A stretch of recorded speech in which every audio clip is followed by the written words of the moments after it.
बहुत समय पहले की बात है। एक छोटे से राज्य में रामनगर नाम का एक सुंदर गांव था। वहां मिट्टी की कच्ची गलियां थीं, पेड़ों की छांव थी और लोगों के चेहरे पर सादगी की चमक थी। उसी गांव के किनारे एक बूढ़ा मोची रहता था, रामू मोची। रामू की छोटी सी झोपड़ी थी, जिसके बाहर एक पुरानी लकड़ी की मेज और उसके ऊपर कुछ औजार, सुई, मोम, जूते सीने के धागे रखे रहते थे। सुबह होते ही वह अपनी झोपड़ी में निकलता, भगवान को प्रणाम करता और अपने काम में लग जाता। उसका एक ही नियम था कि ईमान से काम करो और जो मिले उसमें संतोष रखो।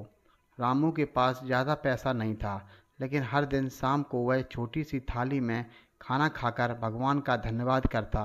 धन्यवाद प्रभु, आज भी भूखा नहीं सोया। उसी राज्य में एक राजकुमार था, युवराज आदित्य। बचपन से ही उसने सोना चांदी, रेशमी कपड़े और शाही भोजन देखा था, फिर भी वह खुश नहीं था। हर सुबह राजमहल में संगीत, नृत्य, ऐश्वर्य के बीच भी उसके चेहरे पर कोई मुस्कान नहीं थी। राजा अक्सर पूछते, बेटा, सब कुछ होते हुए भी तू उदास क्यों है? राजकुमार कहता, पिताजी, मुझे नहीं पता, लेकिन दिल में अजीब सी खालीपन है। राजा ने कई वैद्यों, ज्योतिषियों और विद्वानों से पूछा, पर किसी के पास राजकुमार की उदासी की दवा नहीं थी। एक दिन राजकुमार ने सोचा, शायद महल के बाहर की दुनिया देखकर कुछ समझ में आए। वह साधारण कपड़े पहनकर बिना किसी को बताए महल से निकल पड़ा। चलते चलते वह गांव पहुंचा। वहां उसने देखा, बच्चे खेल रहे हैं, औरतें हंसते हुए काम कर रही हैं और एक कोने में एक बूढ़ा आदमी गुनगुनाते हुए जूते सी रहा है। राजकुमार रुक गया। वह पास जाकर बोला, बाबा, आप इतना खुश क्यों लग रहे हैं? क्या आपके पास बहुत पैसा है? रामू ने हंसकर कहा, पैसा?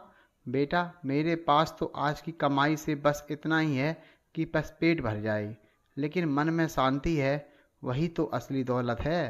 राजकुमार को उसकी बात अजीब लगी। वह बोला, लेकिन अगर कल तुम्हें काम ना मिला तो? रामू ने मुस्कुराकर कहा, तो कल भगवान कुछ और रास्ता निकालेगा। मैंने देखा है बेटा, जब हम ईमानदारी से जीते हैं तो कोई ना कोई मदद जरूर करता है। राजकुमार ने दिन भर देखा, रामू सुबह मेहनत करता, दोपहर में ग्राहकों को हंसते हुए जूते देता और शाम को बच्चों को कहानी सुनाता। उसकी पत्नी भी उतनी ही प्रसन्न थी। रात को दोनों मिलकर दीपक के नीचे खाना खाते और भगवान का भजन गाते। राजकुमार सोच में पड़ गया, मेरे पास महल है, नौकर हैं, धन है, फिर भी मुझे चैन नहीं। और इस बूढ़े मोची के पास कुछ नहीं, फिर भी यह सबसे ज़्यादा खुश है। ये वह बार बार सोचता, आखिर ये खुशी मिलती कहाँ से है? अगले दिन राजकुमार वापस महल और लौटा। राजा को सारी बात बताई। राजा मुस्कुराए और बोले, तो क्या तू मानता है कि सच्ची खुशी धन में नहीं, मन में है? राजकुमार ने सिर झुकाया, शायद, लेकिन मैं पूरी तरह यकीन तभी करूँगा जब इसे आजमाऊंगा। राजा ने कहा, ठीक है, कल उस मोची की परीक्षा होगी। अगले दिन राजा ने आदेश दिया कि गांव में कोई भी जूता नहीं सिवाएगा, रामू मोची को कोई काम नहीं दिया जाएगा। धीरे धीरे पूरे गांव में खबर फैल गई। किसी ने सोचा अब रामू भूखा मरेगा, लेकिन उस शाम जब सब उसे दुखी देखने आए, रामू आराम से बैठा था। एक बच्चा बोला, बाबा, आज काम नहीं मिला? रामू हंसकर बोला, नहीं बेटा, आज नहीं तो क्या हुआ, मैंने तालाब से लकड़ी निकालकर उसे सुखाया है, कल बेच दूंगा। सब चकित रह गए। राजा ने फिर आदेश दिया कि कल गांव में लकड़ी की बिक्री पर भी रोक लगाई जाएगी। अब सबको लगा कि इस बार रामू जरूर टूट जाएगा। पर अगले दिन रामू ने एक किसान की गायों की देखभाल शुरू कर दी और बदले में उसे दूध मिल गया। शाम को उसने भगवान के सामने वही कहा, धन्यवाद प्रभु, आज भी भूखा नहीं सोया। राजकुमार ने जब यह सब देखा तो वह स्वयं गांव पहुंचा। उसने कहा, बाबा, मैं सच बताऊं, मैं ही राजकुमार आदित्य हूँ। राजा ने तुम्हारी परीक्षा ली थी। रामू मुस्कुराया और बोला, राजकुमार जी, खुशी की परीक्षा लेने की ज़रूरत नहीं होती, जो मन से संतुष्ट है वही सच्चा अमीर है। राजकुमार ने पूछा, लेकिन मुझे डर नहीं लगता कि कल क्या होगा।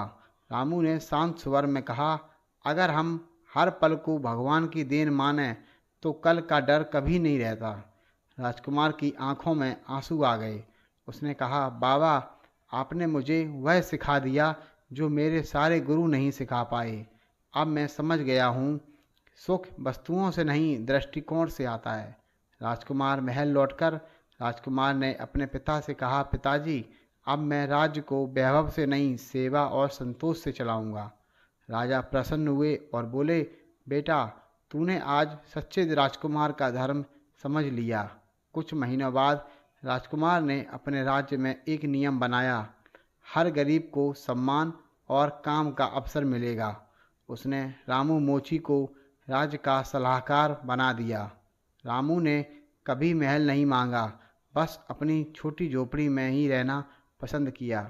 रात को जब भी वह दीपक जलाता, उसकी रोशनी दूर तक फैलती, जैसे सादगी की एक मिसाल।